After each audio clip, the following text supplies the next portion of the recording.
तो यूपी विधानसभा चुनाव की भी बात कर लेते हैं, जिसमें सिर्फ 6 महीने का वक्त रह गया है। ऐसे में लगातार हर दल अपनी रणनीति तैयार करने में लगा हुआ है।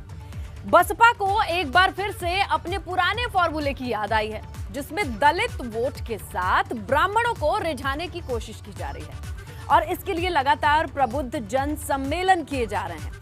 वृंदावन में भी बसपा ने प्रबुद्ध सम्मेलन किया, खुद को ब्राह्मण हितैषी साबित करने की कोशिश की गई।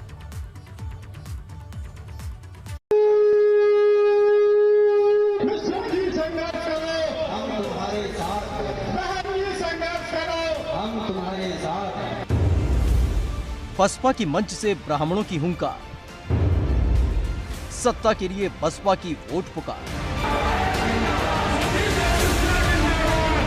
यूपी में विधानसभा चुनाव नजदीक आ गए हैं। छमाई के बाद करीब करीब विधानसभा चुनाव का बिगुल बज जाएगा। इन 6 महीनों में यानी वोटिंग से ठीक पहले के 6 महीनों में सियासतदान जातीय गुणा गणित में जुट चुके हैं। दलितों की हिमायती पार्टी कही जाने वाली बसपा सुप्रीमो मायावती ने एक बार फिर से सियासत की इंजीनियरिंग की बागडोर अपने शिल्प सलाहकार बसपा महासचिव सतीश चंद्र मिश्रा को सौंप दी और इसी के साथ एक बार फिर से सतीश चंद्र मिश्र सियासत की सोशल इंजीनियरिंग के लिए ब्राह्मण वोटों के गणित को फिट करने में जुट चुके हैं। इसके लिए मथुरा में बसपा का प्रबुद्ध जन सम्मेलन जारी है। पहले सम्मेलन का नाम ब्राह्मण सम्मेलन था, लेकिन सतीश चंद्र मिश्रा ये अच्छी तरीके से जानते हैं कि सिर्फ ब्राह्मण वोट साधने से सवर्णों का रुझान पार्टी की तरफ नहीं मोड़ा जा सकता। इसलिए इस सम्मेलन का नाम बदलकर प्रबुद्ध जन सम्मेलन कर दिया गया। बसपा के मंच से 2022 का शंखनाद। मथुरा के गोवर्धन में आयोजित बसपा के प्रबुद्ध जन सम्मेलन में पहुंचने से पहले सतीश चंद्र मिश्रा ने वृंदावन में प्रभु बांके बिहारी के दर्शन पूजन कर आशीर्वाद लिया और फिर कार्यक्रम के मंच से 2022 चुनाव के लिए हुंकार भरी। अब जो है एक साथ अपने को ब्राह्मण समाज को एकत्रित होने की जरूरत है और आप छोटी मोटी हैसियत नहीं है।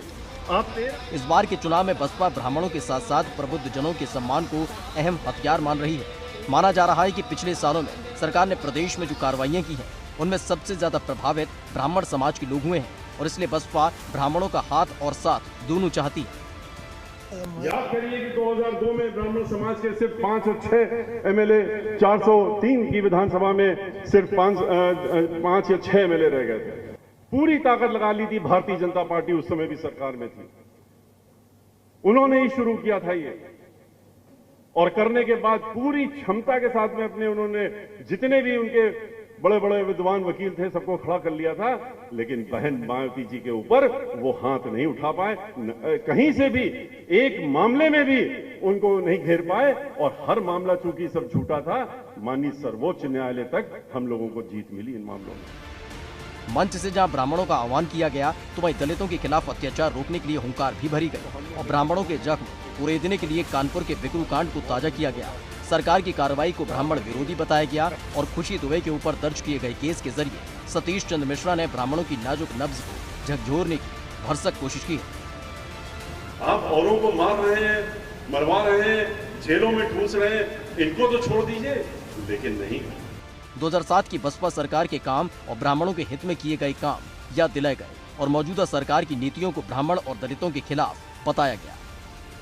कि विकास दुबे के परिवार के साथ जो हो रहा है वो बहुत ही दुर्भाग्यपूर्ण है और उनके साथ सिर्फ इसलिए हो रहा है कि ब्राह्मण समाज के हैं। हम लोग इसका पुरजोर विरोध करते हैं कि जो उनके परिवार जो लोग निर्दोष हैं, खुशी दुबे जो निर्दोष है, उसका क्या क्या गुनाह, क्या ब्राह्मण ये गुनाह है? अब जो भी ब्राह्मण जो दुबे, तिवारी, मिश्रा, चौबे, उपाध्याय सब लिखे, वो सब क्या इस प्रदेश में रहना छोड़ दें?